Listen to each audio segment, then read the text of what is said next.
নমস্কার। আমাদের পরের অনুষ্ঠান একটি আলোচনা, বাংলা প্রকাশনায় সম্পাদকের ভূমিকা। আলোচনায় থাকবেন অপু দে, সুবর্ণ বসু, দেবাশিস মুখোপাধ্যায়, শৈলেন সরকার এবং সুবিতা চক্রবর্তী। নমস্কার। আমাদের এই পর্বের আলোচনা সভা বসে গেছে। আমরা শুরু করছি আমাদের আলোচনা। আমাদের এই আলোচনার বিষয় বাংলা প্রকাশনায় সম্পাদকের ভূমিকা। আমরা শুনেছি যে বিদেশে বই প্রকাশের ক্ষেত্রেও সম্পাদনার ব্যবস্থা থাকে, কিন্তু আমাদের এখানে তা এখন শুরু হয়েছে কিনা বা আদৌ আছে কিনা, বা এই ব্যাপারে তার প্রয়োজনীয়তা কতখানি, এই বিষয়গুলো নিয়ে আমরা শুনব। আমার নিজের দুটি সংবাদপত্রে, দৈনিক সংবাদপত্রের সাহিত্য বিভাগ সম্পাদনা করার কিছুটা অভিজ্ঞতা আছে এবং এখনও সে কাজটি করে যাচ্ছি। তাতে আমাকে মাসে অন্তত 30 থেকে 40টি গল্প পড়তে হয়। প্রবন্ধ বা নিবন্ধও প্রায় 8-10টা এবং কবিতা তো আছেই। এখন গল্পের ক্ষেত্রে সবথেকে বড় যে সমস্যাগুলো আমি দেখতে পাই সেটা হচ্ছে, এক তো বানান, বিশেষ করে আজকাল দন্তান্ন এবং মূর্ধন্যের তফাৎ। দ্বিতীয় কথা, এখন যে দেশি শব্দগুলো হ্রস্বইকার ব্যবহৃত হচ্ছে, কিন্তু অনেকে পুরনো অভ্যেসবশত দীর্ঘইকার ব্যবহার করেন বা দীর্ঘউকার ব্যবহার করেন। আর আরেকটি বড় ব্যাপার আমি খুব লক্ষ্য করি, সেটা হচ্ছে হাইফেন এবং ড্যাশের তফাৎ। এই তফাৎটা অনেকেই আজকাল লক্ষ্য করেন না, বা যারা লেখেন অনেকে তো নিজেরাই কম্পোজ করে লেখা পাঠান, সেখানে দেখি। আরেকটি বিষয় হচ্ছে, সেটা হচ্ছে জ্যোতিচিহ্নের ব্যবহার। এটা লক্ষ্য করে দেখবেন যে আমরা জ্যোতিচিহ্ন কিভাবে ব্যবহার করি। ছাপার অক্ষরে যেখানে একটি বাক্য শেষ হলো বা যেখানে একটু জ্যোতির প্রয়োজন, কমা দিতে হবে বা পূর্ণচ্ছেদ হবে, সেখানে বাক্যটি শেষ হওয়ার পর কোনো স্পেস ছাড়াই সেটা দিতে হয়। তারপর একটি স্পেস দিয়ে পরবর্তী বাক্যটি শুরু করতে হয়। এইগুলো অনেক লেখকরা যারা লেখা পাঠান নিজেরা কম্পোজ করে, তারা এই বিষয়গুলো খুব অনুসরণ করেন না অথবা হয়তো জানেন না। এখন এইগুলো ছাপতে গেলে খুব সমস্যা হয়, ফলে এরকম একাধিক সমস্যার সামনে আমাদের পড়তে হয়। আর একটা সমস্যা যেটা হয় সেটা হচ্ছে বাক্য গঠন। অনেক সময় এমন একটি বাক্য গঠিত হয়েছে যেটা হয়তো একটু বদলে নেওয়া প্রয়োজন, খানিকটা দুর্বল বাক্য। আর একটা বিষয় বলি, এগুলো আমি যারা আলোচক আছেন আমি তাদের কাছ থেকে নিশ্চয়ই এই বিষয়গুলো জানতে পারবো বা শুনবো। সেটা হচ্ছে, দেখুন, আজকাল সাহিত্যের মধ্যেও, লেখকের বর্ণনার মধ্যেও এখন ওনাকে, উনাকে, তেনাকে এই সমস্ত শব্দ ব্যবহার হচ্ছে। আমরা চিরকাল জেনে এসেছি গদ্যের সাথে শব্দটি পরিহার করাই ভালো, এবং আমি তো দেখেছি, আমার অভিজ্ঞতার কথা বলছি, আমাদের এপারের সাহিত্যের কথায়, যে ক্লাসিক যে আমাদের বাংলা সাহিত্য, তাতে কোথাও আমি সাথে পাই না, সঙ্গে। এখন কোথাও হয়তো কোনো চরিত্রের যেটা কথোপকথনের মধ্যে হয়তো বা সাথে আসতে পারে, সেটা চরিত্রের উপর বা সেই হয়তো আঞ্চলিকতা বা বিভিন্ন বিষয় নির্ভর করে। কিন্তু লেখক যেখানে লিখছেন তিনি কেন সাথে লিখবেন, কেন সঙ্গে লিখবেন না, এই সচেতনতাগুলো ক্রমশ যেন কমে আসছে আমি দেখতে পাচ্ছি। আর বিশেষ করে লেখার মধ্যে যখন ওনাকে, তেনাকে, এমনকি খুব শিক্ষিত মানুষেরাও দেখেছি, বা বিশেষ করে গণমাধ্যমগুলোতে, টেলিভিশনে দেখবেন ওনাকে টোনাকে তো এত আকচার ব্যবহৃত হয়, এবং যিনি সঞ্চালনা করছেন একজন শিক্ষিত মানুষ, তিনিও বলছেন। ফলে এগুলোকে আর কেউ ভুল, বা আমি ভুল বলছি না, কথ্যভাবে হয়তো অনেকেই ব্যবহার করেন, কিন্তু আমি লিখিতভাবে এইগুলোকে এখনও আমার গ্রহণ করতে খুব অসুবিধে হয়। অসুবিধে শুধু নয়, আমি এটাকে প্রত্যাখ্যান করতে চাই। ফলে আপাতত এই বিষয়গুলো নিয়ে খানিকটা করে আমরা শুনব। আমি প্রথমে এখানে আসতে ডাকছি অপু দেকে। আপনারা জানেন অপুদে দেশ পাবলিশিংয়ের এখন প্রকাশনার একটা মূল দায়িত্বে আছেন, ফলে তাকে বহু লেখা পড়তে হয়, বহু লেখার সম্পর্কে তার ধ্যান ধারণা যথেষ্ট স্পষ্ট, বিভিন্ন অভিজ্ঞতার মধ্যে দিয়ে তাকে যেতে হচ্ছে। ফলে পুস্তক প্রকাশনার ক্ষেত্রে সেখানেও সম্পাদনার কতখানি ভূমিকা আছে বা নেই, এই বিষয়গুলো আমি একটু অপুর কাছে শুনব। অপুদে, নমস্কার। আমি প্রকাশক, কিন্তু সম্পাদনার কাজ আমি কখনো করিনি। সম্পাদক যখন কোনো একটা বই আমরা প্রকাশ করি, সেখানে সম্পাদককে নিয়োগ করি। তিনি সম্পাদনার কাজটা সুষ্ঠুভাবে করেন, আমরা সেই বইটা প্রকাশ করি। তো সেখানে কি কি তিনি অবলম্বন করছেন, তারপরে সেটা আমরা যখন বইটা প্রকাশ করছি, সেটা প্রকাশক যখন হাতে পাচ্ছেন, সেটা সেই সম্পাদকের উপর নির্ভর করছেন এবং সেটা তারপরে তিনি প্রকাশ করছেন। যেসব কথাগুলো বললেন, জ্যোতিচিহ্ন বা আরও একটা যেটা আমরা মারাত্মক ব্যবহার করি, সেটা হচ্ছে কেন কি শব্দটাও, এটাও আমরা ইদানিং খুব ব্যবহার করি। বাংলায় এই শব্দ নেই আর কি। তো সেগুলো তো আছেই, আমি ওই দিকটায় যাচ্ছি না। আমি বরং আমার কিছু দেখা সম্পাদক এবং সম্পাদনার কাজ যারা করেছেন, বা আমার কিছু পড়া ঘটনা আর কি, চিঠিপত্রে যেগুলো আমি পেয়েছিলাম, আমি সেই রকম কিছু ঘটনার কথা উল্লেখ করছি। আমি একটি চিঠি পেয়েছিলাম বিষ্ণুদের কাছ থেকে, অনেকগুলো চিঠি তার ছেলের কাছ থেকে, মূলত বিষ্ণুদেবকে লেখা বুদ্ধদেব বসুর চিঠি 1928 সালের, যখন তিনি পুরানা পল্টনে থাকতেন এবং সেখানে তিনি পত্রিকা সম্পাদনার কাজ করতেন, প্রগতি পত্রিকার। সেই পত্রিকায়, এবং বিষ্ণুদে থাকতেন কলকাতায়। বিষ্ণুদে গল্প লিখে পাঠাতেন, কবিতা লিখে পাঠাতেন, সেগুলো পত্রিকায় ছাপা হতো। আর বুদ্ধদেব বসু সম্পাদনার কাজ করতেন।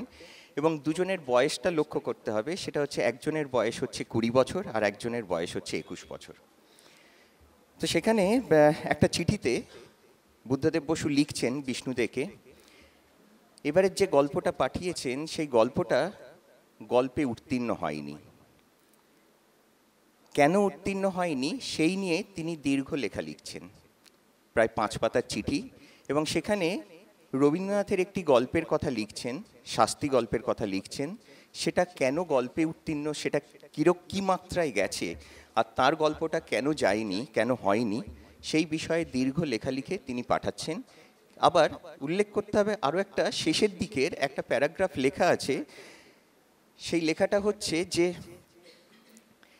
পত্রিকা তো আজ ছাপতে পারছি না, কিছু বিজ্ঞাপনের টাকা জোগাড় করে পাঠান, না হলে পত্রিকা ছাপতে পারবো না। সেখানে যে মানুষটার কাছ থেকে সাহায্য নিচ্ছেন, আবার সেই মানুষটার গল্পটাকে রিজেক্ট করে ফেরত পাঠাচ্ছেন, এটা একটা কিন্তু দৃষ্টনীয় বলে আমার মনে হয়। এবং সেখানে লিখছেন একটা জায়গায়,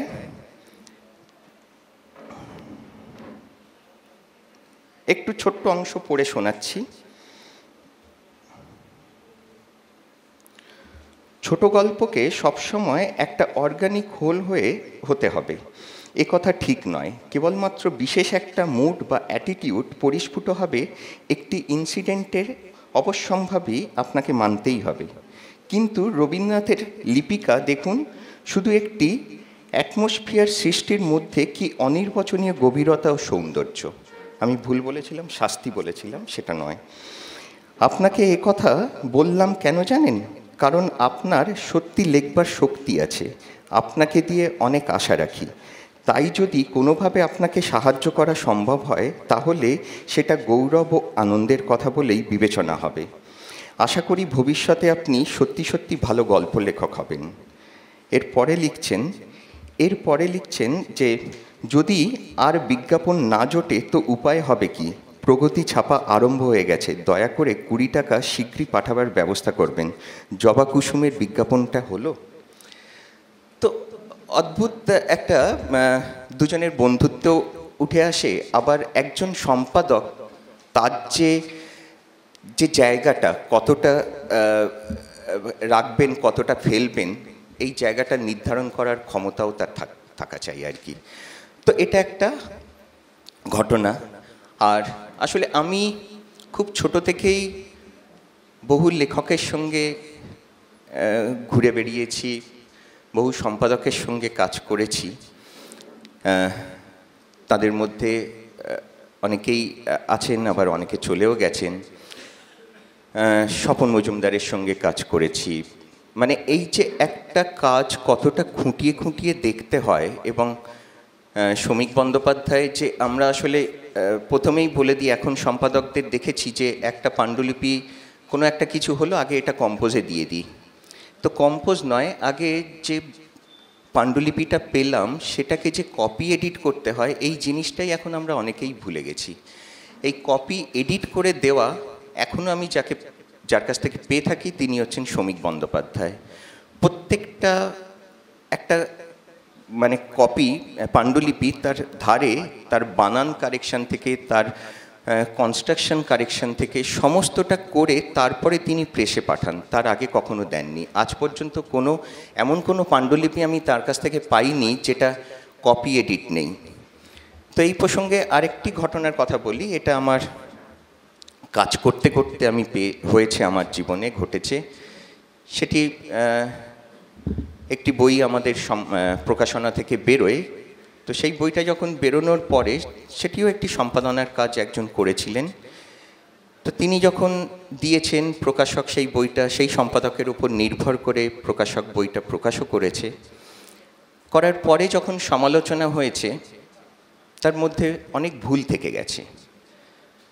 এখন একটা বই একজন সম্পাদকের ওপর নির্ভর করে একজন প্রকাশক করছেন, তার দায়টা সবসময় কিন্তু প্রকাশকের ওপরেই পড়ে যায় যে প্রকাশক ঠিক করে দেখেননি।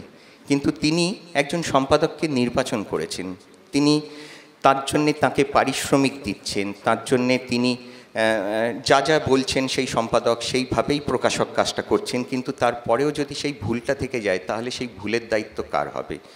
তো এরকমই আমি সেই সম্পাদককে, যে বইটা আমরা বের করি, বইয়ে একজন লেখকের গল্পগুলো যেগুলো ছাপা হয়েছিল, আসলে পুরনো দিনের লেখক অনেকেই করতেন কি, একই গল্প নাম বদলে আরেকটি পত্রিকায় দিয়ে দিতেন।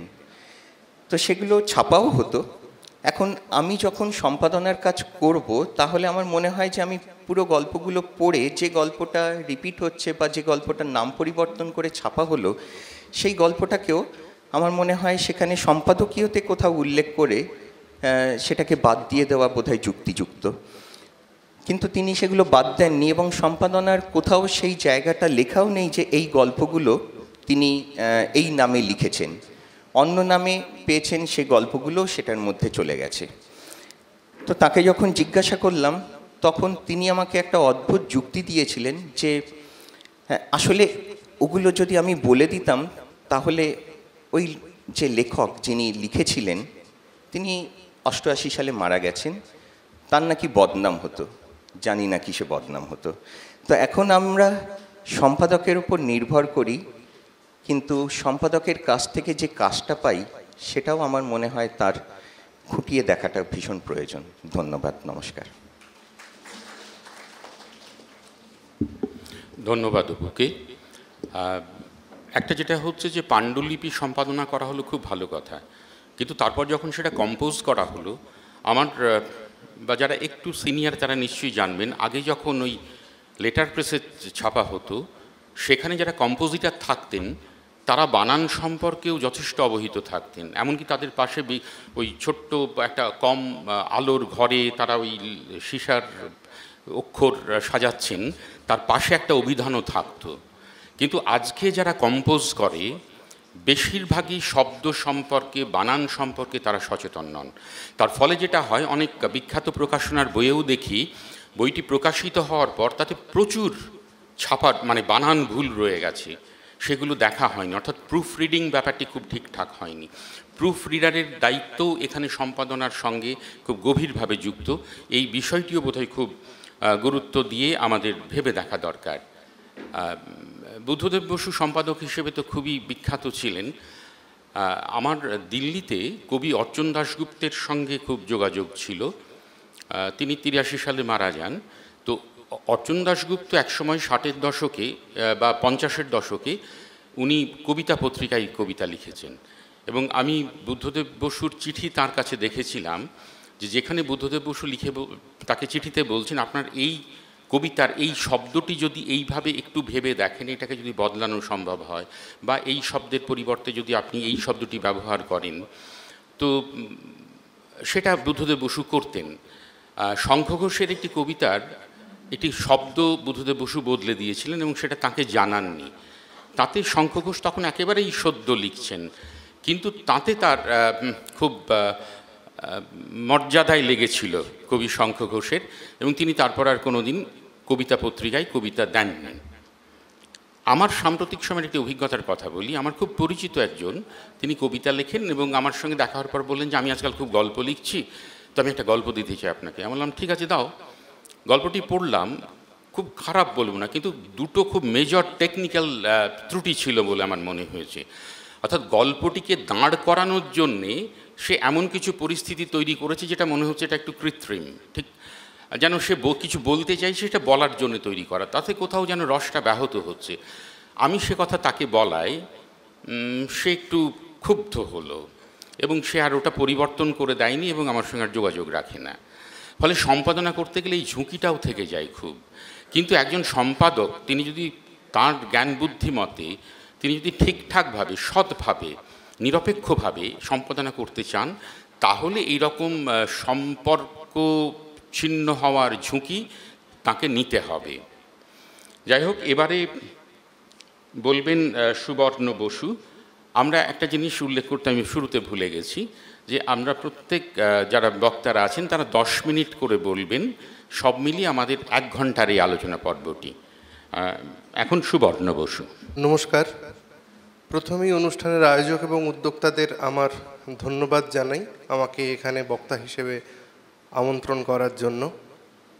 আর এখানে যে বিষয়ে আমাকে বলতে হবে সে বিষয়টা সম্বন্ধে সঞ্চালক যেটা বললেন, বানান, জ্যোতিচিহ্ন, পাংচুয়েশন ইত্যাদি, তো এখানে আমি একটা ভাগের কথা বলবো, কারণ আমি যেরকম ধরনের সম্পাদনার স্ট্রাকচারে কাজ করে অভ্যস্ত, সেইখান থেকে একটা কথাই বলবো, সম্পাদকের আগে প্রুফ রিডার বলে একটা স্টেজ আমরা পেয়েছি।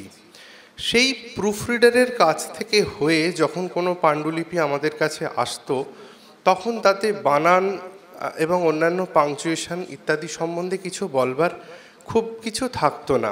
পরবর্তীকালে বিভিন্ন সমস্যায় প্রুফ রিডার বা কম্পোজিটরের পদ আস্তে আস্তে কমে যাওয়ায় একজন সম্পাদককেই প্রুফ রিডিং করতে হয়, ফলে সম্পাদককে সে কাজটা জানতে হয়।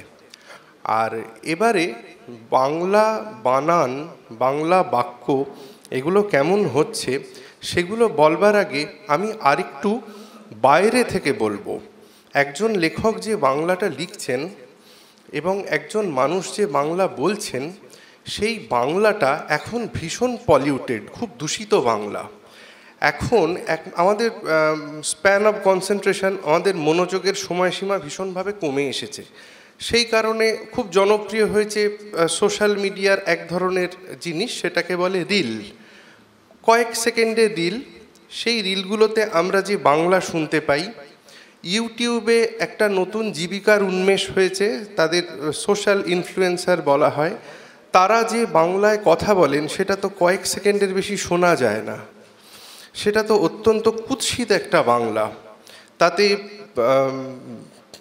বাক্যের কর্তা, ক্রিয়াপদ, বিশেষ্য, বিশেষণ কোথায় কি বসে কোনো কিছুরই ঠিক নেই। আমরা যারা সরকারি বাংলা স্কুলে বাংলা পড়েছি তারা আর কিছু না শিখতে পারি, ইংরেজি বলায় অন্যান্য ইংরেজি মাধ্যমের ছেলেমেয়েদের থেকে একটু পিছিয়ে থাকতে পারি, কিন্তু বাংলাটা জানতাম বলে জেনে এসেছি। এখন সরকারি বাংলা মাধ্যম স্কুলগুলোর ছেলেমেয়েরা যে বাংলা লিখছে সেটাও কিন্তু খুব দুঃখজনক। বাংলা পরীক্ষা, ইংরেজি পরীক্ষা সমস্ত টিক মার্কে যদি উত্তর দেওয়ার ব্যবস্থা হয়ে যায়, তাহলে ছেলেমেয়েরা বাংলা বা ইংরেজি লিখতে আদৌ শিখবেন কি? এখন সম্পাদনার টেবিলে বসে কি পাচ্ছি সেইটা বলবার আগে আমি একটু সমস্যার শেকড়টা দেখতে চাইছি। বাংলা ভাষা ধ্রুপদী ভাষার মর্যাদা পেয়েছে, তাতে কিন্তু কিছু এসে যায়নি। প্রদীপের আলো যত উজ্জ্বল হয়েছে, প্রদীপের তলার অন্ধকারটা আরও তত বেশি কালো হয়েছে। এইটা আমাদের স্বীকার করতে হবে। মাতৃভাষার প্রতি একটা ভালোবাসা এবং একটা দায়বদ্ধতা আমাদের, যারা আমরা বাংলায় কথা বলি, আমাদের মাতৃভাষা বাংলা, তাদের প্রত্যেককে রাখতে হবে। এটা একটা অন্তরের টান, একটা শিকড়ের প্রতি দায়বদ্ধতা। একজন সম্পাদকের সাহিত্যের প্রতি দায়বদ্ধতার থেকে অনেক বেশি বিস্তৃত, অনেক বেশি পরিব্যাপ্ত এবং গুরুত্বপূর্ণ। সেটা যতদিন না ঠিক হবে, আমরা কিন্তু খুব খারাপ বাংলাই সর্বত্র দেখতে পাবো। লেখক লেখিকারা সমাজ মাধ্যমে নানা রকম পোস্ট দেন এবং সেখানে বাংলা বানান ভুল থাকলে এবং সেটা নিয়ে কেউ অনুযোগ করলে তারা খুব মনক্ষুণ্ণ হন। আমার তো ব্যক্তিগতভাবে খারাপ বানান দেখতে ভীষণ খারাপ লাগে। একটা ভাত বা একটা পোলাও, ফ্রাইড রাইস, বিরিয়ানি যত ভালো চালেই রান্না করা হোক, একবার দুবার মুখে কাঁকড় পড়লে কিন্তু পুরো খাওয়াটা নষ্ট হয়ে যায়। এক বালতি দুধ কাটানোর জন্য কিন্তু কয়েক ফোঁটা লেবুর রসই যথেষ্ট। এক বালতি লেবুর রস দরকার হয় না।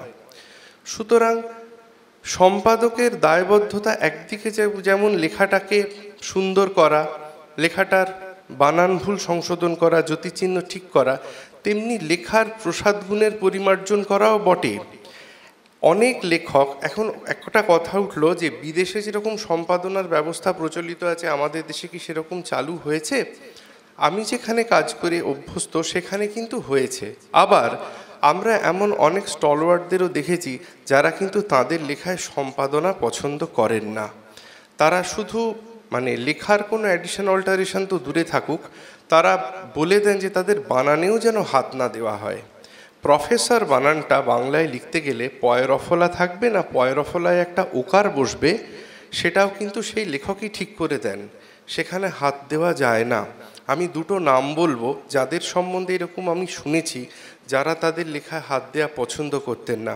সত্যজিৎ রায় এবং সুনীল গঙ্গোপাধ্যায়, এরা দুজনেই কিন্তু সম্পাদনার খুব বিরোধী ছিলেন। আবার এখনকার দিনের লেখকরা কিন্তু সম্পাদনায় অভ্যস্ত, কারণ লেখকরাই আমাদের কাছে এরকমভাবে অনেক সময় স্বীকার করেছেন যে অনেক সময় কোনো বিষয় লিখবার সময় কিছুটা বেশি লিখে ফেলেছি। অনেক সময় ভালো সম্পাদকের হাতে পড়লে সেটা কিছু কেটে সেটা কিছুটা লিনিং হয়েছে, কিছুটা স্লিক হয়েছে, লেখাটা আর একটু স্লিম হয়েছে, কম্প্যাক্ট হয়েছে, এটাও সম্পাদকের দায়বদ্ধতার মধ্যে পড়ে। সুতরাং হ্যাঁ, পোক্ত লেখকরা, অভিজ্ঞ লেখকরা কখনোই এত বেশি কিছু লিখে ফেলেন না যে লেখাটার খোল নলচে বদলে দিতে হয়। আবার এমন অনেক লেখাও আসে, মনে হয় পুরো লেখাটা আরেকবার রিরাইট করাতে পারলে ভালো হয়। সুতরাং এই সব কিছু নিয়েই সম্পাদনার ব্যবস্থাটা আমাদের চলছে। আর একটা আমি সম্পাদনা প্রসঙ্গে আর একটা কথা বলবো। সম্পাদক দুরকম, একজন হচ্ছে প্রকাশক সম্পাদক, যিনি প্রকাশ করছেন এবং সম্পাদনা করছেন দুটোই, আর একজন তিনি স্বাধীন সম্পাদক।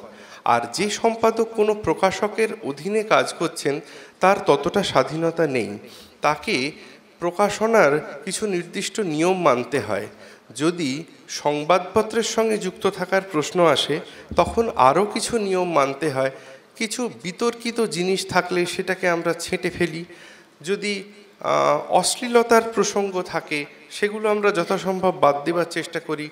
রাজনৈতিক বিতর্ক, সংখ্যালঘু সম্প্রদায় সংক্রান্ত কোনো বিতর্কিত মন্তব্য থাকলে সেগুলো আমরা যথাসম্ভব বাদ দেওয়ার নির্দেশ পাই আমাদের প্রকাশকের কাছ থেকে। কিন্তু কিছু কিছু ক্ষেত্রে দেখা যায় সেগুলো বাদ দিলে লেখাটার কিছু থাকছে না, তখন সেই লেখাটার বিচারে সেই জায়গাটা আমরা রাখবো কিনা সেটা ভেবে দেখি। সম্পাদকের দায়বদ্ধতা আমার প্রথম এবং প্রধানত মনে হয় ওই লেখাটার কাছে। একজন সম্পাদকের টেবিলে যখন যে লেখাটা আছে, একজন সম্পাদক সেই লেখাটার প্রতি সবচেয়ে বেশি দায়বদ্ধ। সাহিত্য পড়ে, পাঠক তারও পড়ে। সেই লেখাটা একজন সম্পাদক তার জ্ঞান বুদ্ধিমতো যতটা সুন্দর করতে পারছেন সেখানেই সম্পাদকের মুন্সিয়ানা। লেখক আর সম্পাদকের তফাৎটা হচ্ছে, লেখক হচ্ছেন অভিভাবক, তিনি তার ছেলে বা মেয়েকে একটা স্কুলে পড়াশুনো করতে পাঠিয়েছেন, আর সেই স্কুলের মাস্টারমশাইরা হচ্ছেন সম্পাদক। অভিভাবকরা যেমন কখনোই চাইবেন না তার ছেলে মেয়েদের কোনো রকম দোষ ত্রুটি থাকুক, কোনো স্কুলের মাস্টারমশাইরাও চাইবেন না তাদের স্কুলের ছাত্রের কোনো দোষ ত্রুটি থাকুক। কারণ তাদের ছাত্রছাত্রীরা তাদের স্কুলটাকে রিপ্রেজেন্ট করবে বৃহত্তর সমাজের কাছে। সেই স্কুলের সুনামের প্রসঙ্গে জড়িত সেই সমস্ত মাস্টারমশাইদের নাম, সেই মাস্টারমশাইদের কাজ। সুতরাং একজন লেখক যে লেখাটা সম্পাদকের দপ্তরে পাঠান, সম্পাদকের দায়িত্ব হচ্ছে লেখাটাকে গ্রুম করা। একজন ছাত্র কত ভালো হবে তাতে কিন্তু তার বাড়ির ভূমিকাও আছে, সে যে স্কুলে পড়ছে তার ভূমিকাও আছে। দুটোর একটাকেও বাদ দিলে কিন্তু হবে না। আবার দুজনে যদি পরস্পরের সঙ্গে একটুখানি আলাপ আলোচনা করে একজনকে গ্রুম করে, মানে শিক্ষক এবং অভিভাবক যদি একজন ছাত্রের প্রসঙ্গে একমত হয়ে ছেলেটিকে গ্রুম করবার বা ছেলেটিকে শিক্ষা দেবার ব্যবস্থা করে, তাহলে সেটা সবচেয়ে ভালো হয়। তেমনি সম্পাদক এবং লেখকের মধ্যে একটা আদান প্রদানের জায়গা খুব জরুরি। অনেক ক্ষেত্রে হয় সম্পাদনায় তাড়াহুড়ো থাকে, ডেডলাইন থাকে, সেখানে কপি এডিটররা কিছু বদল করে হয়তো ছেপে দিলেন, কিছু মাইনিউট কিছু চেঞ্জেস। কিন্তু যদি খুব বড় কিছু পরিবর্তন দরকার হয়, তাহলে কিন্তু সম্পাদকের প্রথম দায়িত্ব সেটা লেখকের সঙ্গে আলোচনা করে করা। লেখককে না জানিয়ে কোনো বড় পরিবর্তন করে দেওয়া উচিত নয়। আর সম্পাদনার প্রসঙ্গে এইটাই আমি বলবো যে সম্পাদকের অনেক রকম সীমাবদ্ধতা থাকে, আবার দায়বদ্ধতাও থাকে। সবচেয়ে বড় সীমাবদ্ধতা হচ্ছে যে লেখা তার দপ্তরে আসে তাকে তার মধ্যে থেকেই বেছে নিতে হয়। সম্পাদক একটাও লেখা পছন্দ হয়নি আমি নিজে লিখব, এইটা কিন্তু সম্পাদকের পক্ষে সবসময় সম্ভব হয় না। আরও একটা কথা, একজন সম্পাদকের পক্ষে কিন্তু পৃথিবীতে কোন ভাষায় কত কি লেখা বেরিয়েছে সবটা পড়ে রাখা সম্ভব হয় না, যে কারণে কুম্ভীলক বৃত্তির অভিযোগগুলো জলের ওপরে ভেসে ওঠে। সেটা থাকবেই, সেটা কিছু করার নেই। সেটা একজন সম্পাদকও একজন মানুষ। এখনও সম্পাদনার ব্যবস্থাটা, এখনও প্রকাশনার ব্যবস্থাটা কৃত্রিম বুদ্ধিমত্তা দিয়ে পরিচালিত হয় না, যে সেখানে সারা পৃথিবীর সমস্ত সাহিত্য ফিড করানো থাকবে এবং কেউ কোনো কিছু অনুকরণ করে দিলেই সেটা ধরা পড়ে যাবে। সেটা এখনও হয় না। আর সবচেয়ে শেষে আমি যে কথাটা বলবো, সম্পাদকের স্বাধীনতাটা খুব প্রয়োজন। সম্পাদনা তো কোনো অঙ্কের উত্তর বের করা নয় যে যেই করুক 2 উত্তর আসবে বা 5 উত্তর আসবে এবং সেটা না এলেই অঙ্কটা ভুল। ধরুন একজন মানুষ কিভাবে রাস্তায় বেরোচ্ছেন, তার আগে তো আয়নার সামনে দাঁড়ান, চুল আঁচড়ান বা কিছু করেন, সেটাও এক ধরনের এডিটিং। ধরুন সকালবেলা ঘুম থেকে উঠে কেউ সেলুনে গেলেন, কেউ বললেন আমার দাড়ি গোঁফ দুটোই ট্রিম করে দাও, কেউ বললেন দাড়িটা বাদ দাও গোঁফটা থাক, কেউ বললেন দাড়ি গোঁফ দুটোই বাদ দিয়ে দাও। সবকটাই কিন্তু এডিটিং। এটা ব্যক্তি মানুষের ওপর নির্ভর করে যে কে কতটা রাখবেন, কে কতটা পছন্দ করবেন, এটা খুব গুরুত্বপূর্ণ। সুতরাং সম্পাদকের স্বাধীনতা এবং সম্পাদকের দায়বদ্ধতা দুটো নিয়েই তাকে চলতে হয়। আর সম্পাদনাটা আমি মনে করি সাহিত্যে খুব প্রয়োজন। কেননা যদি কোনো লেখকের লেখা পাঠক সমক্ষে যাওয়ার মতো না হয় এবং যদি সেটা সম্পাদকের টেবিল থেকেই লেখকের কাছে ফেরত আসে, সেটা কিন্তু লেখকের পক্ষে আশীর্বাদ। কারণ একটা লেখা যেটা ততটা ভালো হয়নি, যে কোনো লেখকের ক্ষেত্রেই এরকম হতে পারে, একজন লেখক তিনি যত ভালো লেখকই হন তার সব লেখা ভালো এরকম তো হয় না। সুতরাং একটা খারাপ লেখা সম্পাদকের টেবিল থেকে ফেরত আসা না এসে সেটা সর্বসমক্ষে বেরিয়ে যাওয়া এবং সমস্ত মানুষের কাছে, সমস্ত পাঠক সমাজে নিন্দিত হওয়া, এটা কিন্তু আরও বেশি খারাপ। সুতরাং একটা ফিল্ট্রেশন লেখক এবং পাঠকের মধ্যে একজন মানুষ, একজন মধ্যস্থতাকারী দরকার। সেই কারণেই সম্পাদনা খুব গুরুত্বপূর্ণ। অর্থাৎ যিনি পাঠক এবং লেখকের মাঝখানে একটা সেতুর কাজ করবেন, যিনি লেখককে একটা লেখা লিখতে যেমন বলবেন, তেমনি তার লেখা সম্বন্ধে পাঠকের মতামতগুলোও লেখকের কাছে পৌঁছে দেবেন। কারণ সম্পাদক বা প্রকাশকের কাছে অনেক সময়ই রিডার্স ফিডব্যাক পাওয়ার একটা জায়গা থাকে, যেটা সবসময় একজন ব্যক্তি লেখকের কাছে থাকে না। সুতরাং একজন লেখকের লেখার কীরকম প্রতিক্রিয়া হলো সেটা কিন্তু সম্পাদনা কর্মী বা প্রকাশনা কর্মীরাই সেই লেখকের কাছে পৌঁছে দিতে পারেন। সুতরাং আমি বলবো সম্পাদনার ব্যবস্থাটা লেখালেখির জগতে যত প্রতিষ্ঠিত হয়, লেখকরাও যত বিশ্বাস করেন যে একজন সম্পাদক তার লেখাটা একেবারে কেটেকুটে খারাপ করে দেওয়ার জন্য বসে নেই, তারাও লেখাটাকে ভালোই করতে চান। কারণ সম্পাদনার দায়বদ্ধতাটা অনেক বেশি, কারণ সম্পাদক যে পত্রিকাটা প্রকাশ করছেন, ধরা যাক একজন সম্পাদক একটি সংকলন প্রতিষ্ঠা করছেন, সংকলন প্রকাশ করছেন, তার মধ্যে অনেকের লেখা আছে, সেখানে একজন লেখক কিন্তু তার লেখাটা নিয়ে ভাবছেন, আর একজন সম্পাদককে কিন্তু সেই লেখকের মতো আরও অন্তত 20-25 জন লেখকের কথা ভাবতে হচ্ছে।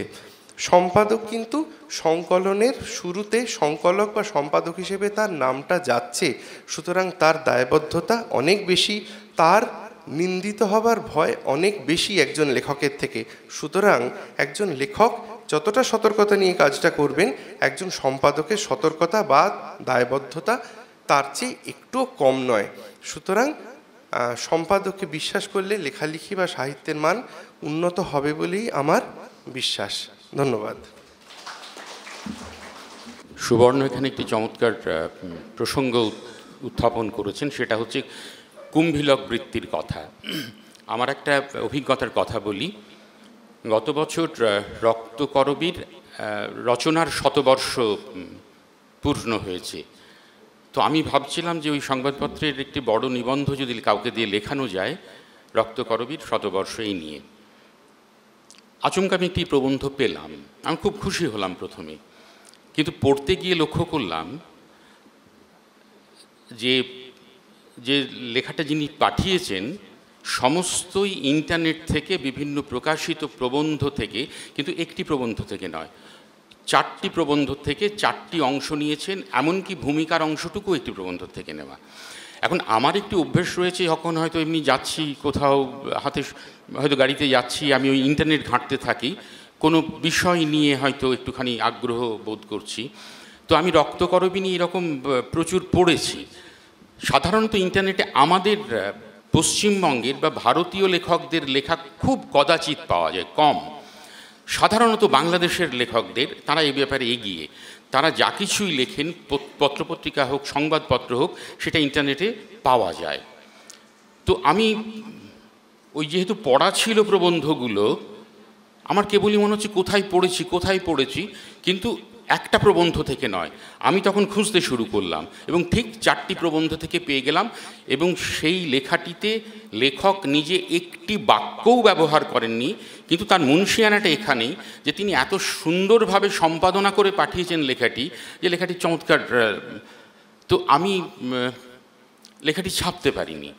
এখন সব সময় এটা ঠিক যে একজন সম্পাদকের পক্ষে এত সব কিছুই ধরতে পারা সম্ভব হয় না, ফলে কখনো কখনো কোনো অনবধানবশত হয়তো এরকম ঘটনা ঘটে যায়, কিন্তু একজন সম্পাদককে সাধারণত একটু সচেতন হওয়া প্রয়োজন।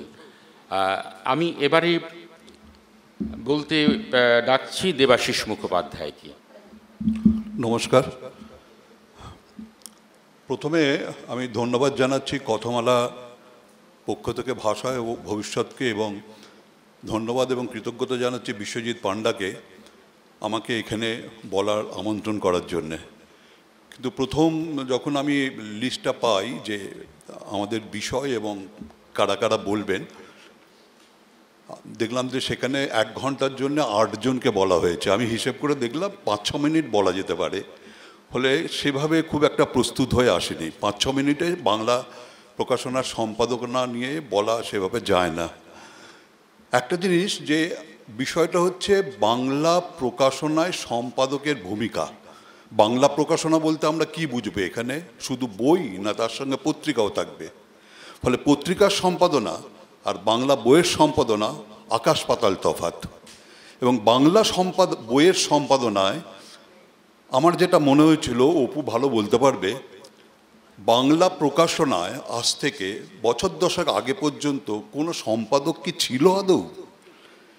এবং লেখার মান প্রকাশক ঠিক করবেন এবং লেখার ভুল ভ্রান্তি ঠিক করবেন, কিন্তু প্রুফ রিডার। সম্পাদক বলে আলাদা কিছু ছিল না। এমনকি আমি যখন ভাবছি যে আমি পুলিন বিহারী সেনের কাছে গল্প শুনেছিলাম যে রবীন্দ্রনাথও চাইতেন তার লেখার একজন সম্পাদক থাক, কারণ একটি গল্পের কথা বলেছিলেন, আমার এখন মনে নেই। সেই গল্পে রবীন্দ্রনাথ বর্ণনা করছিলেন যে দক্ষিণ দিকের জানলাটা খুললাম, গাছ ইত্যাদি বর্ণনা রয়েছে। শেষের দিকে রবীন্দ্রনাথ লিখছেন যে আমি জানলাটা খুলে দেখলাম আস্তে আস্তে সূর্য অস্ত যাচ্ছে। ফলে সূর্য তো আর দক্ষিণ দিকে অস্ত যায় না, এটা কে সংশোধন করবেন? উনি বললেন, সুবর্ণবাবু বললেন যে সত্যজিৎ রায় এবং আরেকজন কার নাম বললেন যে সুনীল গাঙ্গুলি, ওনারা লেখার সম্পাদনা বা ভুলভ্রান্তি পছন্দ করতেন না কিছু কিছু শব্দের কয়েনেজ। যেমন সত্যজিৎ কখনো বৃহস্পতিবার লিখতেন না, বৃহস্পতিবার লিখতেন, কাপ লিখতেন না, পেয়ালা লিখতেন, ইত্যাদি ইত্যাদি। এইগুলো চেঞ্জ করতে বারণ করতেন, কিন্তু ফ্যাকচুয়াল ভুল উনি সবসময় চাইতেন যাতে ঠিক হয়। এমনকি আমার কাছে একটি চিঠিও রয়েছে, উনি রাধাপ্রসাদ গুপ্তকে একটি চিঠি একটি লেখা দিচ্ছেন, দিয়ে নিচে আলাদা কাগজে একটা লিখে দিচ্ছেন, লেখাটা পাঠালাম, একটু তাড়াহুড়ো হলো, যদি কিছু ভুলভ্রান্তি থাকে দয়া করে সংশোধন করে নেবেন। ফলে প্রত্যেক লেখকের একজন সম্পাদক দরকার। আর সম্পাদনা মানে কি? শুধু কি তথ্য এবং প্রুফ রিডারের ভুলের প্রুফ কারেকশন? তা নয়। কিন্তু কি কি লেখা নিচ্ছে, যদি সংকলন হয়, ওই যে লেখাগুলো লেখক নির্বাচন করছেন, সেই লেখাগুলো কি ওই সংকলনে যাওয়ার সবকটাই কি উপযুক্ত? এটা কিন্তু লেখকের চাইতেও কিন্তু প্রকাশক তথা সম্পাদকের দায়িত্ব। কিন্তু সম্পাদকের, এখন আমি জানি দেশের একটা সম্পাদকের একটা গোষ্ঠী রয়েছে। আমার যে অভিজ্ঞতা তাতে আমি জানি সাহিত্য সংসদ বা শিশু সাহিত্য সংসদের একটি সম্পাদক গোষ্ঠী রয়েছে, তারা ঠিক করবেন। এবং তারাও ঠিক করেন শুধু কোন বই প্রকাশিত হবে, লেখার কিন্তু মান সেভাবে সম্পাদক ঠিক করেন না। আমার একটা ছোট্ট অভিজ্ঞতা বলি। 1963 সালে একটি গল্পের বই বেরিয়েছিল উপেন্দ্র কিশোর রায়চৌধুরীর, গুপি গায়েন ও বাঘা বাইন। উপেন্দ্র কিশোরের শতবার্ষিকীতে বেরিয়েছিল এবং তার ভূমিকা লিখেছিলেন লীলা মজুমদার। এবং তাতে কোথাও বলা নেই যে 12টা গল্প নির্বাচন হয়েছিল, সেটা কে নির্বাচন করেছিল, লীলা মজুমদার না সত্যজিৎ রায়? সত্যজিৎ রায় বইটা পুরোটা লেআউট করেছেন, পুরো ছবি ইলাস্ট্রেশনগুলো ঠিকঠাক করেছেন। এইবার শিশু সাহিত্য সংসদ সেটা আবার নতুন করে বার করলেন 63 সালের পর। বইটা আমাকে প্রকাশক দিয়ে বললেন যে এই বইটা বার করছি, কীরকম হবে বলতো, তুই কিছু পারবি ঠিক করতে? তাতে দেখলাম লীলা মজুমদার লিখছেন যে উপেন্দ্র কিশোরের এই 12টি গল্প সন্দেশে এই সময় থেকে এই সময়ে প্রকাশিত হয়েছে। আমার অভিজ্ঞতায় বলল মোটেই সন্দেশে সবকটা গল্প প্রকাশিত হয়নি। দেখলাম তার 12টা গল্পের মধ্যে 7টা গল্প সখা, সাথী ও মুকুলে বেরিয়েছে। এবার কি করব? আমি কি বলবো যে লীলা মজুমদার ভুল লিখেছেন? বা লীলা মজুমদারের ওই লেখাটার পরে যদি আমার একটি ভূমিকা থাকে? প্রকাশক বললেন এক কাজ কর, লীলা মজুমদারের ভূমিকাটা বাদ দিয়ে দে। কারণ লীলা মজুমদারকেও সম্মানটা রাখা হলো, তথ্যগুলো ঠিকঠাক রাখা হলো। আরেকটি অভিজ্ঞতা, সেটা হচ্ছে আমি এই গত 2 বছরে একটি বই সম্পাদনা করলাম, রাধাপ্রসাদ গুপ্তের প্রবন্ধ সংগ্রহ। প্রথমটাতে ছিল প্রকাশনা, বইমেলা ইত্যাদি এবং ব্যক্তিত্ব নিয়ে। পরেরটাতে অনেকগুলো বিষয়, এবং তার মধ্যে শিল্প বিষয়ে একদম শেষ মুহূর্তে আমি 2টি লেখা পেলাম, যে আমি প্রকাশককে বললাম যে এই 2টি লেখা এখানে দেবেন।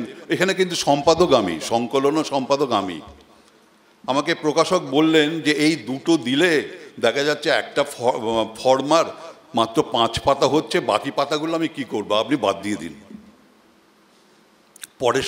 পরের খণ্ডে যাবে। তার মানে সবসময় সম্পাদকের দায়িত্ব কিন্তু মানা হচ্ছে না। ফলে এই প্রবলেমগুলো কিন্তু বাংলা প্রকাশনায় থেকে যাচ্ছে। এবং বাংলা প্রকাশনায় প্রকাশক, প্রুফ রিডার এবং তার সঙ্গে যদি তুলনা করা হয় ইংরেজি বইয়ের ক্ষেত্রে, দেখবেন ইংরেজি বইতে প্রকাশনা, সম্পাদনা, প্রুফ রিডিংয়ে প্রচুর ভালো থাকে বাংলা বইয়ের তুলনায়। কিন্তু কেন ভালো থাকে? আপনি আজ পর্যন্ত দেখেছেন যে উপন্যাস, কবিতা বা একজনের প্রবন্ধের বইয়ে কোনো সম্পাদকের নাম আছে? নেই। এবং সম্পাদক কি সবসময়, অপু জানে ভালো, সবসময় কি সম্পাদক প্রফেশনালি কাজটা করতে পারেন না ভালোবেসে করেন? সুধীর চক্রবর্তী একটা গল্প বলেছিলেন আমাকে, যে অক্সফোর্ড ইউনিভার্সিটি প্রেসের বইতে কেন ছাপার ভুল থাকে না। বলছে অক্সফোর্ড ইউনিভার্সিটি প্রেসের বাইরে একটা বড় বোর্ড থাকতো, সমস্ত মানে 4টে প্রুফ দেখার পর আর একবার নতুন করে দেখার পর যখন ফাইনাল প্রিন্ট হবে তখন ওরা প্রত্যেক দিন নয়, কিছুদিন অন্তর ওই একটা ফর্মা ওই বোর্ডে টাঙিয়ে দেওয়া হতো এবং বলা হতো যে এই মুদ্রণ থেকে যে একটি ভুল বার করতে পারবে তার বিনিময়ে তাকে $1 করে দেওয়া হবে। এবং বয়স্ক পৌররা লাঠি ঠুকতে আসতেন, দেখতেন এবং সেতে যদি ভুল ছিল সেটাতে দাগ দিতেন। একজন লোক থাকতো, সে বিচার করতো যে হ্যাঁ এটা ঠিক না ভুল, এবং $1 তাকে দিত এবং সারা চলে যেত। হবে আমাদের এখানে বাংলা প্রকাশনায়।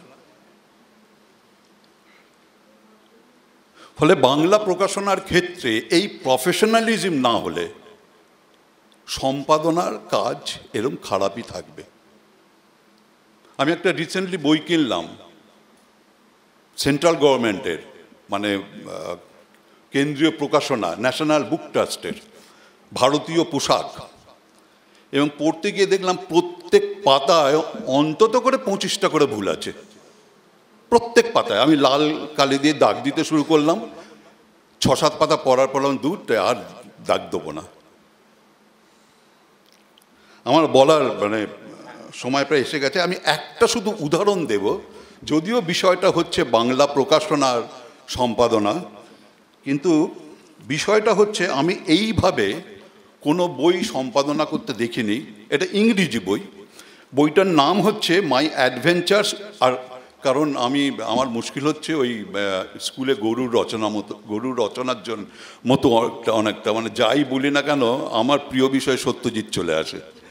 তা এইটা আমার কয়েক বছর আগের অভিজ্ঞতা, আমি সেটাই লিখছিলাম। বইটার নাম হচ্ছে My Adventures with Satyajit Ray, The Making of Shatranj Ke খিলাড়ি।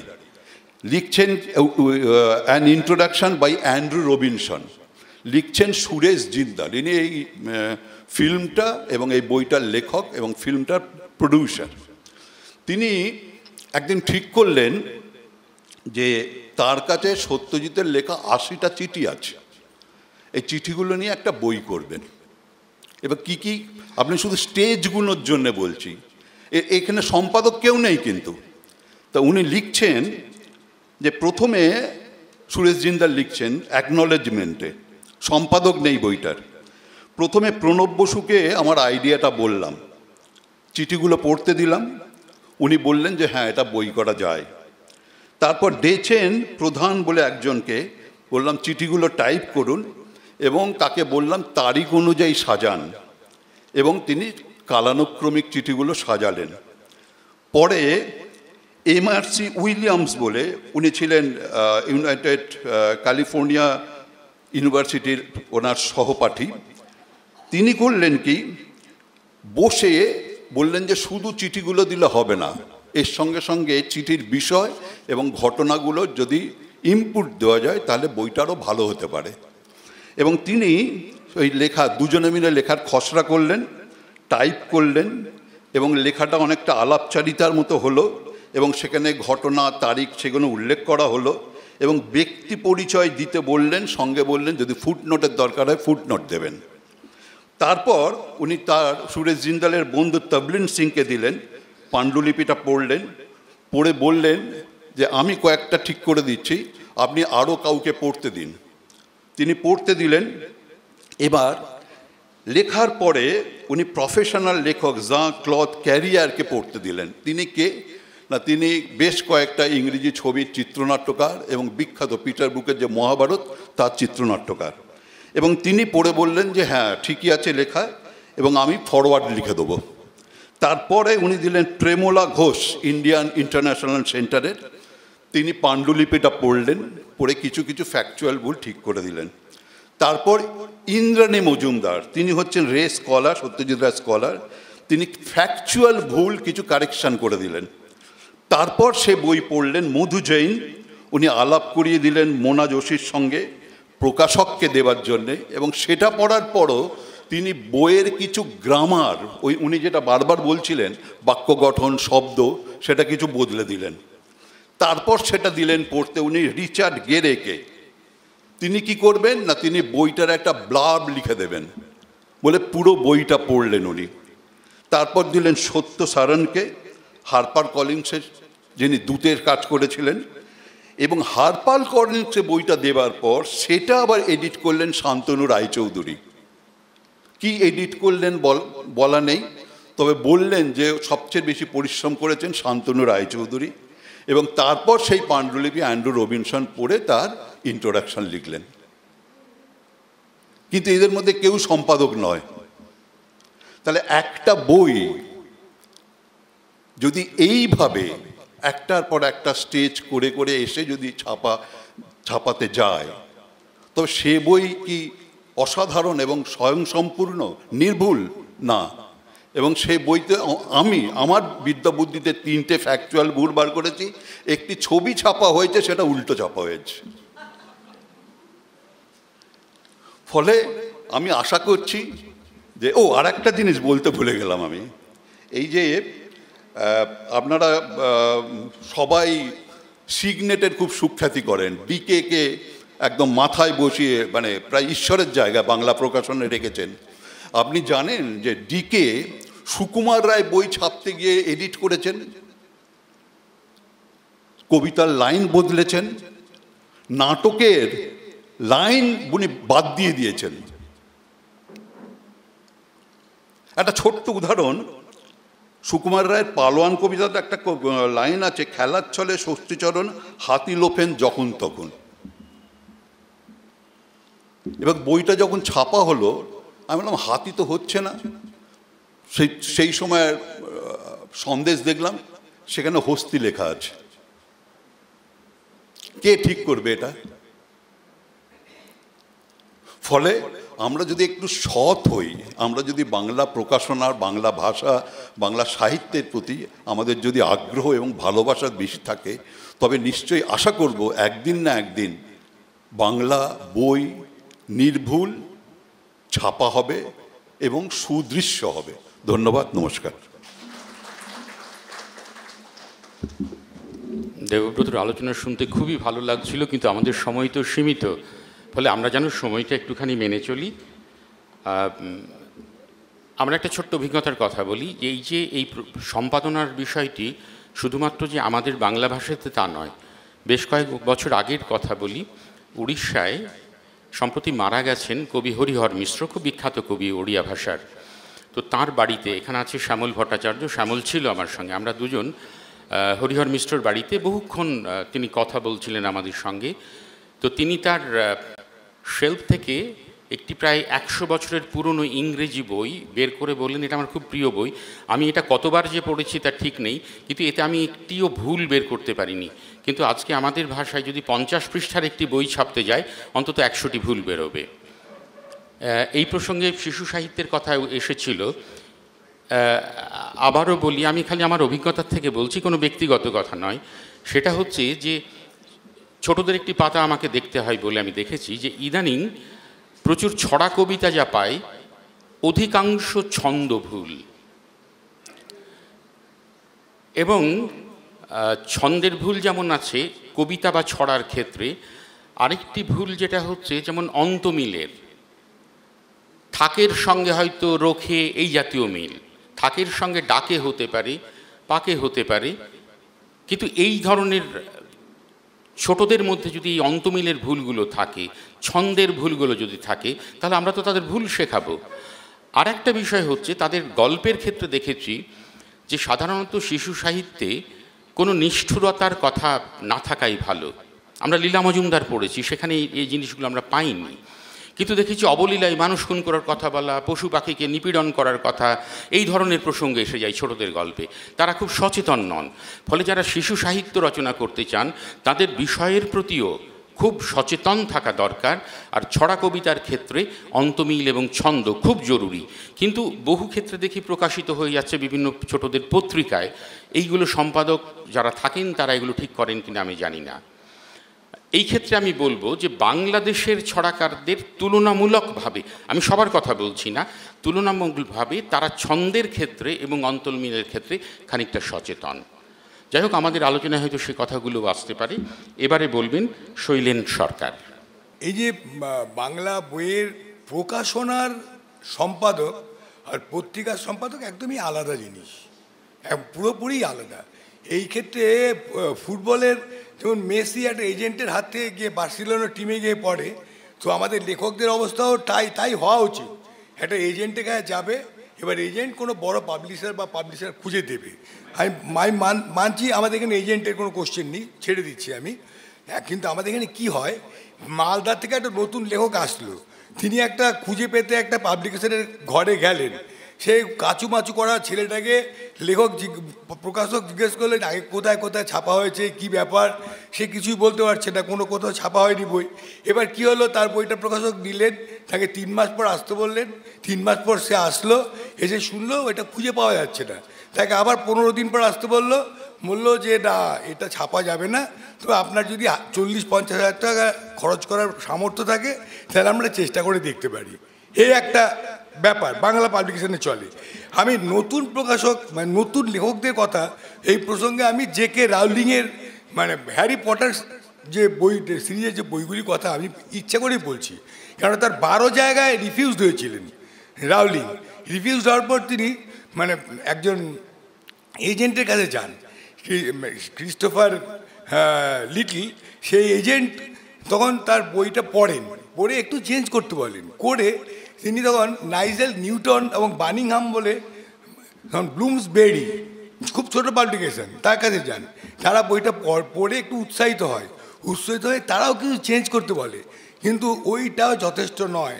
তাদের নিজস্ব যে সম্পাদক মণ্ডলী রয়ে গেছে, তার নাম সেলিন, তার সঙ্গে 3 জন সম্পাদক নিয়ে তারা এইখান থেকে আমরা বুঝতে পারবো যে প্রকাশনা সম্পাদনাটা ব্যাপারটা কি।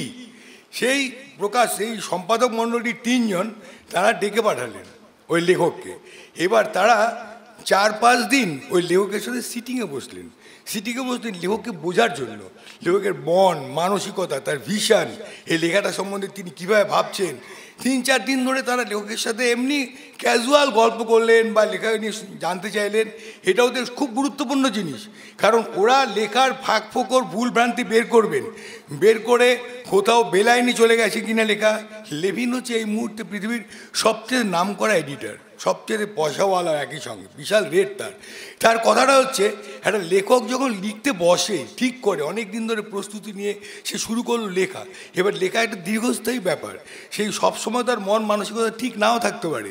কোনো সময় হয়তো তার কলমের গোড়া এমনি শব্দগুলি চলে আসছে, কখনো 1000 চেষ্টা করলেও আসছে না, কখনো কোনো পারিবারিক বা সামাজিক কারণে সে খুব দুশ্চিন্তাগ্রস্ত, সে ঠিক করে লিখতে পারছে না। একটা বিভিন্ন সাবপ্লটগুলি যেখানে যাওয়ার কথা উল্টো পাল্টা হয়ে যাচ্ছে, সে বুঝতে পারছে না, নিজের ভুলটা অনেক সময় সে বুঝতে পারে না। সেই জন্যই তারা করে কি, লেখককে বোঝার চেষ্টা করে। এইবার তাদের যে সম্পাদক মণ্ডলীর মধ্যে কাজের ভাগ আছে, কেউ দেখে যে এই মানে যে সাবপ্লটগুলি ঠিক হচ্ছে কি না, ক্যারেক্টার বিল্ডিং ঠিক হচ্ছে কি না, এইগুলি নিয়ে তারা লেখকের সঙ্গে বসে তারা ঐক্যমতে আসারই চেষ্টা করে, এই 3 জনই। এবং এই 3 জন যখন সমস্ত কিছু হয়ে যায়, লেখক একমত হয়ে গেল বিভিন্ন ক্ষেত্রে।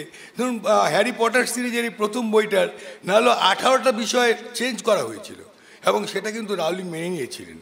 18টা খুব গুরুত্বপূর্ণ বিষয় চেঞ্জ করা হয়েছিল লেখাটার থেকে, মানে এমনকি লাস্ট লাইনে যেখানে স্কার কথাটার পরিবর্তে অল ইজ ওয়েল, সেটাও পর্যন্ত চেঞ্জ করা হয়েছে।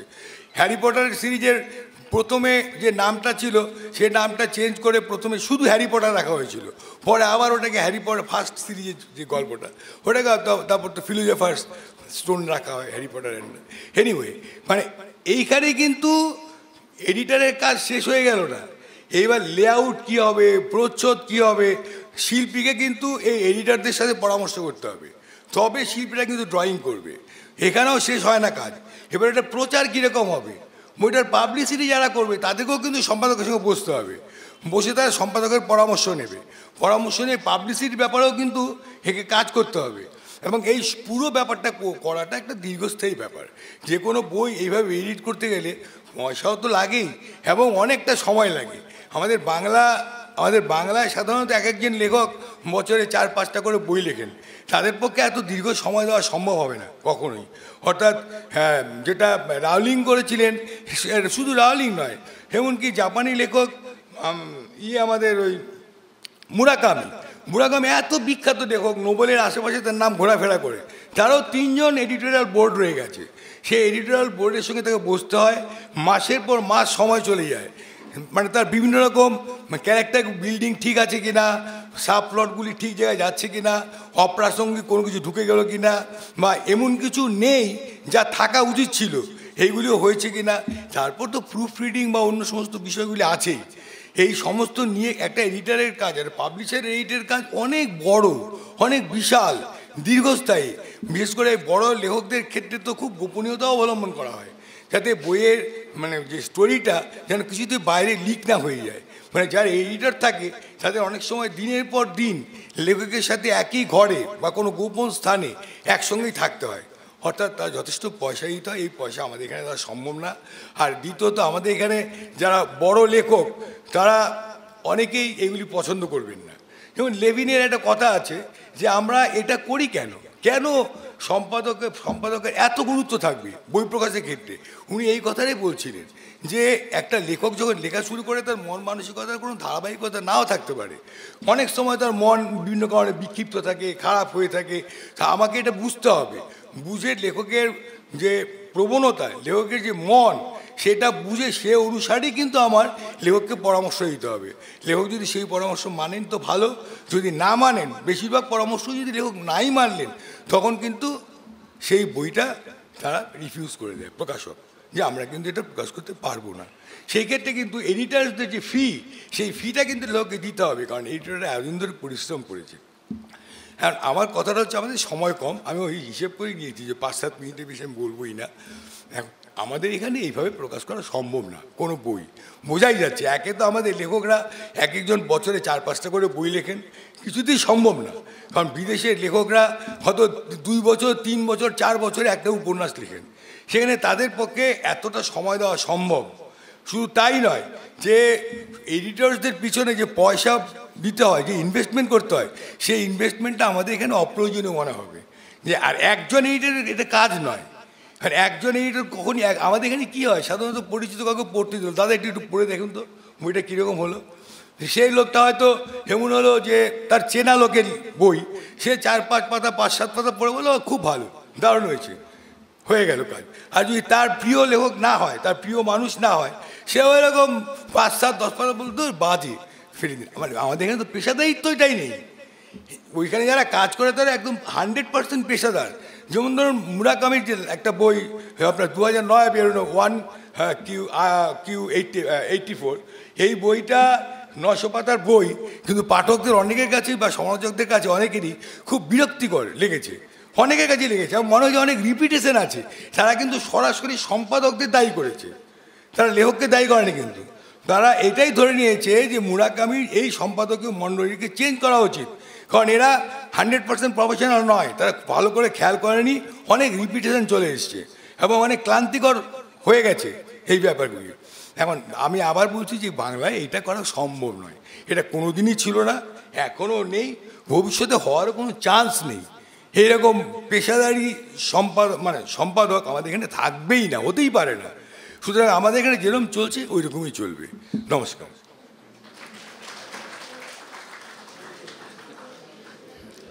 আমরা শৈলেন্দা তার নিজস্ব মতামত শুনলাম, এটাও নিশ্চয়ই আলোচনার একটা অন্য মাত্রা যুক্ত হলো।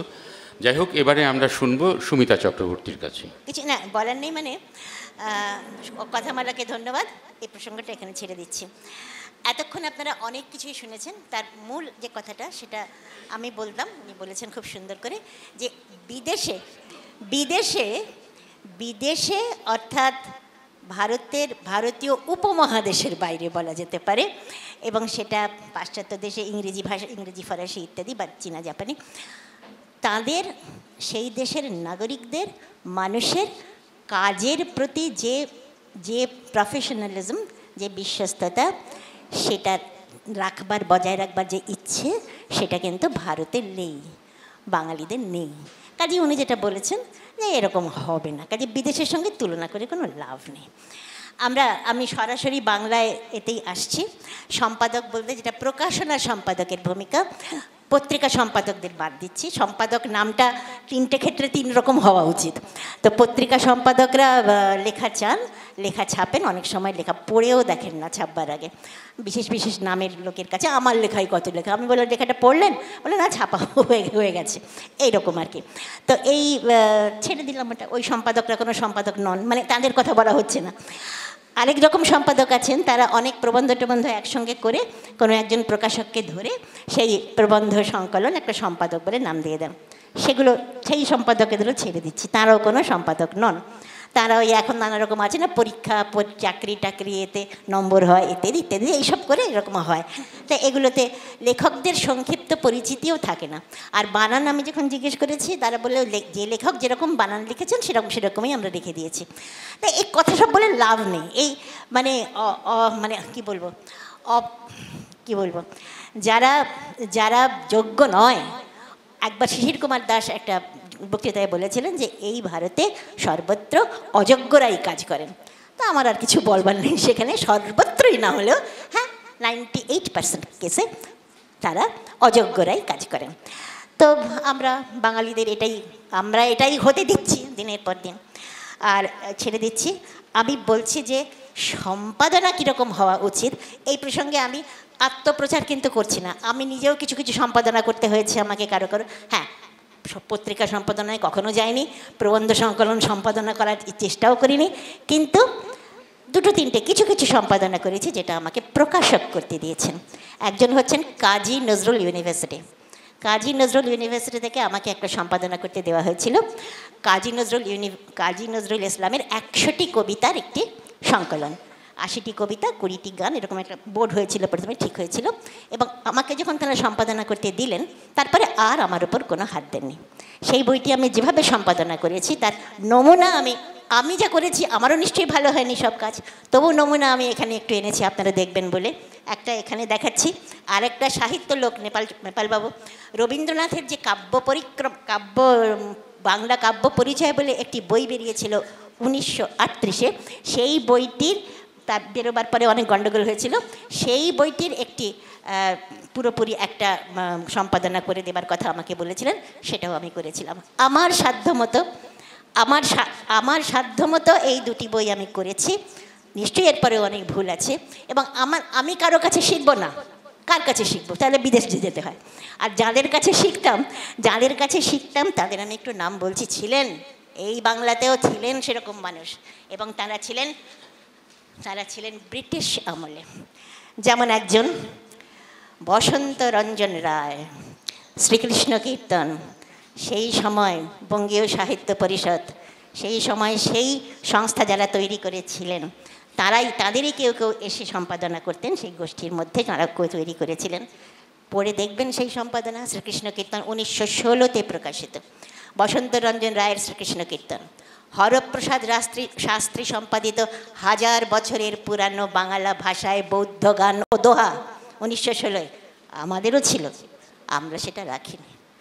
আর কি বলবো, আর কিছু। তখন তারা ব্যবসায়িক ছিলেন না, তখন তারা দেশপ্রেমিক ছিলেন, তখন তারা জ্ঞানী ছিলেন, তখন তারা এখন বাংলা বানান না জানার লোকে ভর্তি চারদিকে।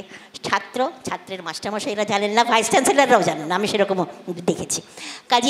কাজেই হবে না, কিন্তু আমাদের ছিল, সেটা আমরা কিন্তু ধরে রাখতে পারিনি। পরবর্তীকালে আমি 2-1টি সম্পাদিত বইয়ের কথা বলছি। সুসম্পাদিত বই সুবর্ণরেখার নাম ভুলবেন না। তারা কিন্তু কিছু বই সঠিক হুতম প্যাঁচার নকশা, অরুণ নাগ সম্পাদিত, বিশ্বভারতীর এনশিয়েন্ট হিস্ট্রির অধ্যাপক। বেরিয়েছে আনন্দ থেকে, কি সুবর্ণরেখা থেকে প্রথম বেরিয়েছিল? প্রথম। কাজটা আনন্দ পরে করেছে, সম্পাদিত কাজটা নিয়েছে টাকার জোরে, নামের জোরে ইত্যাদি। কিন্তু সুবর্ণরেখার যিনি পরিচালক ছিলেন তার কথাটা মনে রাখতে হবে, তিনি কিন্তু এই কাজটা করিয়েছিলেন। আর আমি আর কিছু কথার মধ্যে দুটো কথা বলি। সম্পাদক, ওই তো সম্পাদকের নাম থাকে না, আর কোনো সম্পাদক, কে সম্পাদক? কপি এডিটর বলে একটা জিনিস আছে, প্রুফ রিডার বলে একটা জিনিস আছে, তারপরে সম্পাদক, তারপরে মণ্ডলী, এই ধাপে ধাপে তো বাংলা হয় না, হবার কোনো ইচ্ছে চেষ্টা।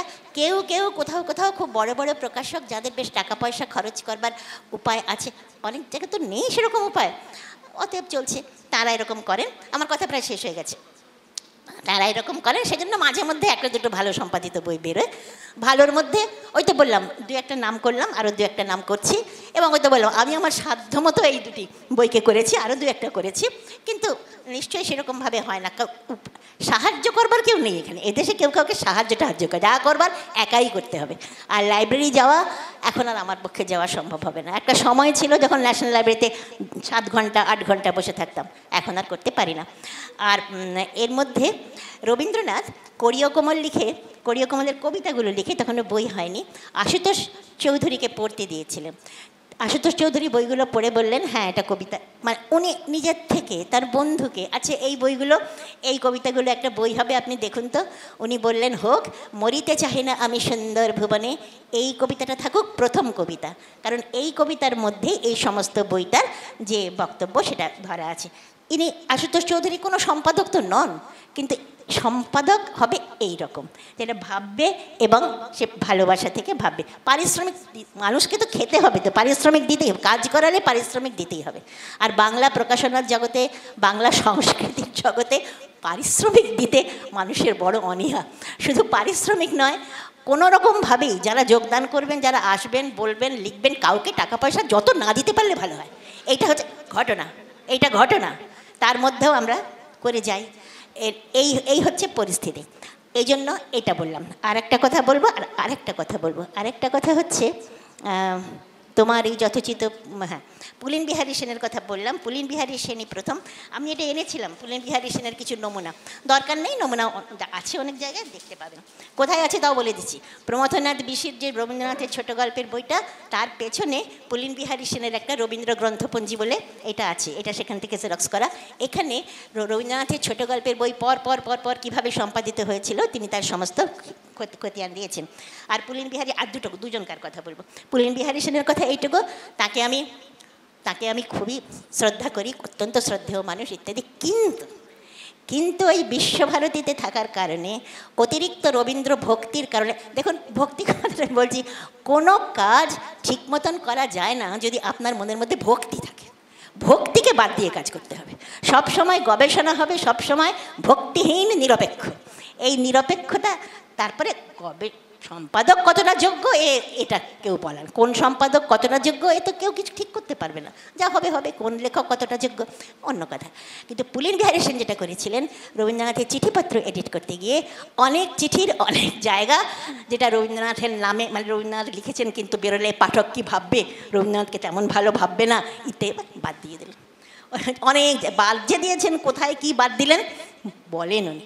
অতিরিক্ত ভক্তি, রবীন্দ্রনাথকে সেই সময় উপায় ছিল না, বিশ্বভারতীতে রবীন্দ্রনাথ আছেন, তাঁর সমালোচনা হতে পারে এমন কোনো জিনিস, যেমন লীলা মজুমদারের, আমি মনে করি লীলা মজুমদারের ভূমিকাটা রাখাই উচিত ছিল এবং তার ভুল দেখিয়ে দেওয়া উচিত ছিল, সেটাই লীলা মজুমদারের পক্ষে সম্মানজনক হতো। কারো ভুল বার করা হয়েছে, এটা কোনো অসম্মানের কোনো ব্যাপার নয়। গবেষণার কাজই হচ্ছে পরবর্তী গবেষকদের কাছে সেই ভুলের সংশোধন। আর এটা বাদ দেওয়ার ফলে লীলা মজুমদারের কোনো উক্তি, কোনো অনুভূতি তো আমরা পেলাম না সেখানে, সেটাও তো ঠিক সম্পাদনার কাজ হলো বলে আমি মনে করি না। আর শেষ কথাটা এই, আপনারা মানে বঙ্গীয় সাহিত্য পরিষদ থেকে তখন যেগুলো বেরোতো ব্রিটিশ আমলের পরে বাঙালি ভালো কাজ কিছু করেছে কি না, আমার তো খুব ব্যবসা বাণিজ্য কিছু রাজনীতি দল কি বলবো, কোন ভালো কাজটা করেছে আমি জানি না। সেই ব্রিটিশ আমলে যেসব বই বেরিয়েছে দেখবেন, বঙ্কিমের লেখার যে সম্পাদিত সংগ্রহ ব্রজেন্দ্রনাথ বন্দ্যোপাধ্যায় করতেন। আর এই বুদ্ধগান ও দোহা দীনেশচন্দ্র সেন কিছু কিছু সম্পাদনার কাজ করেছেন, তাঁদের সামনে রাখুন, বিদেশে যাওয়ার দরকার নেই। আর শেষ কথাটা হচ্ছে যে একজন লেখক, তিনি নিজে লেখে, তিনি ভাবেন কাউকে দেখানো উচিত, তিনি মনে মনে একজন সম্পাদক চাইছেন। এই যে সম্পাদক, এই চাওয়াটার আগে আরেকটা কথা বলিনি, এই যে বুদ্ধদেব বসু বিষ্ণুদের গল্পের সমালোচনা করেছিলেন, সম্পাদকের এটা কাজ। আবার সম্পাদক সম্পাদক তো তাঁর মতো করে করবেন, সেটাই সবসময় ঠিক হবে এটা কি এটাও তো বলা যায় না। বুদ্ধদেব বসু যখন বিষ্ণুদের সমালোচনা করলেন গল্প নিয়ে, ফল দাঁড়ালো এই যে বিষ্ণুদেব আর গল্পই লিখলেন না, পাঁচ ছটা গল্প লেখার পরে বিষ্ণুদেব গল্প লেখা থামিয়ে দিতেন। এবং বিষ্ণু কাজে লেখকের লেখাটা সম্পাদকের মনোমতো হচ্ছে কি না সেটা কে বিচার করবে? সেটা বিচার করার লোক নেই, সেটা বিচার করবে কাল, সময়। এরকম কিছু কিছু বিচার করেছে, 10 জায়গা থেকে ফেরত এসেছে, তারপরে একটা ছোট জায়গা থেকে বেরোলো, সেই বই একেবারে কালোত্তীর্ণ হয়ে গেল। অতএব কোনো কিছুই শিল্প সাহিত্যের জগতে কোনো শেষ কথা হয় না। যথাসম্ভব নিরপেক্ষভাবে চিন্তা চেষ্টা করে এরকমভাবে একটা বইয়ের পরিচয় তুলে ধরা উচিত, এইটা আমি মনে করি। আর শেষ কথাটা বলে আমি শেষ করছি, সেটা হচ্ছে যে হ্যাঁ, বই লিখলেন, কবিতা লিখলেন, বিখ্যাত কবি।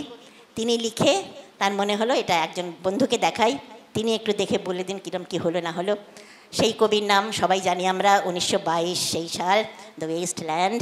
সেই বইটি লিখে তিনি তার বন্ধু এজরা পাউন্ড, সেই বন্ধুত্বের ইতিহাসটা আমি এখানে এনেছিলাম, তাই এখন দরকার নেই, মানে ওখানে এতেই আছে, গুগলে সবই আছে। তো সেইটা দেখে এজরা পাউন্ড দ্য ওয়েস্টল্যান্ড যা লিখেছিলেন তা অর্ধেক করে দিলেন, কেটে কেটে কেটে কেটে কেটে কেটে কেটে অর্ধেক করে দিলেন, অর্ধেকেরও কম করে বললেন যে এত দরকার নেই, এইটাই থাকুক। এবং সেটা মেনে নিলেন টি.এস. এলিয়ট। এবং তারপরে এই এলিয়ট এবং পাউন্ডের যে মানে সংশোধন এবং এলিয়টের সমর্থন, এইতে যে ওয়েস্টল্যান্ড বেরোলো সে তো আপনারা জানেন কীরকম বিখ্যাত। এবং এই যে পাণ্ডুলিপিটারও একটা 1994-তে পাণ্ডুলিপিরও তো একটা সংস্করণ বেরিয়েছে, সেটাও পাওয়া যায়। সেটা এলিয়টের স্ত্রী তার ইন্ট্রোডাকশন লিখেছেন ইত্যাদি ইত্যাদি। সেটাতে দেখা যায় যে কীভাবে পাউন্ড কেটে দিয়েছেন এলিয়টের কবিতা। কাজেই সম্পাদক যেমন, লেখক যেমন, তাকে সবসময় কোনো খাপে ফেলা যাবে না, সম্পাদকদেরও খাপে ফেলা যাবে না। খালি একটি খাপ আছে, একটি মাত্র খাপ আছে, লেখক না, যে কোনো কর্মীর, যে কোনো কাজের, লেখক, সমালোচক, সম্পাদক। লেখক যখন লিখবেন তার পুরো ভালোবাসা, পুরো মনটা দিয়ে লিখবেন। লেখক আর সম্পাদক যখন কাজ করবেন তার পুরো মনটা দিয়ে কাজ করবেন। আর প্রকাশকের সঙ্গে সম্পাদক, যদি সম্পাদককে পারিশ্রমিক দিতে হয় তাহলে প্রকাশক আর সম্পাদকের সমঝোতাও থাকা দরকার। সেখানে কি হবে আমি ঠিক জানি না, প্রকাশক আছেন, কি হবে বা কি হয়ে থাকে আমার জানা নেই। কাজে এখানে আমি শেষ করছি, আমি লিখে ছেড়ে দিই। এখন আর একটা বয়সে এসেছি, আমি লোককে বলি বাবা যা খুশি করো, যা হবে হবে, হয়ে গেছে। আর এই দুটি বই আরও 2-1টা করেছি, কিন্তু আমি মনে করি আপনারা নিজেরাও দেখতে পারেন একটু যে এই দুটি বই আমি মনে করি আমার সাধ্যমতো পরিশ্রম করে আমি সম্পাদনা করেছি। এবং সেখানে রবীন্দ্রনাথেরও কোথায় ভুল ছিল সেটাও আমি দেখিয়েছি, প্রত্যেক কবির পরিচয় টরিচয় দিয়েছি, আপনারা দেখতে পারেন। এই জন্যই আমি এটা এনেছিলাম। এই কথা বলে আমি শেষ করছি। অনেক ধন্যবাদ সুমিতাদিকে।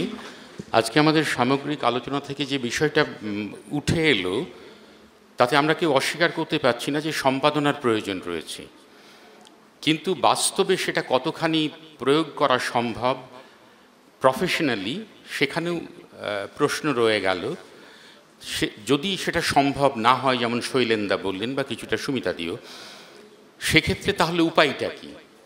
আমার মনে হয় যদি লেখকরা নিজেরা একটু সচেতন হন তাদের বানান সম্পর্কে, তাদের জ্যোতিচিহ্নের ব্যবহার সম্পর্কে, এবং সেটা ছাপতে দেওয়ার পর বই হিসেবে যদি তিনি নিজে যদি একটু প্রুফটা দেখে নিতে পারেন তাহলে তার থেকে ভালো আর কিছু হয় না।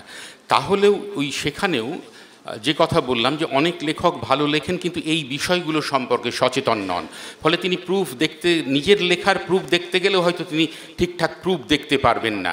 ফলে এই ক্ষেত্রে একমাত্র উপায় হচ্ছে যদি লেখকরা আরেকটু এ বিষয়ে সচেতন হন। এছাড়া আমি তো আর, যেহেতু পেশাগতভাবে আমাদের বাংলায় এই ব্যবস্থা এখনও চালু হয়নি, তাহলে তার উপায়টা কী? আমরা সবাই স্বীকার করছি যে সম্পাদনার প্রয়োজন, তাহলে সম্পাদনাটা করবে কে? তাহলে লেখককেই তার নিজস্ব লেখার সম্পাদনার দায়িত্ব নিতে হবে এবং এ বিষয়ে তাদের একটু সচেতনভাবে একটু মনোযোগ নিয়ে কাজটা করতে হবে। ধন্যবাদ সবাইকে যারা এখানে আলোচক ছিলেন এবং আপনারা যারা শুনলেন, অনেক ধন্যবাদ। আমাদের আলোচনা পর্ব এখানেই শেষ হলো।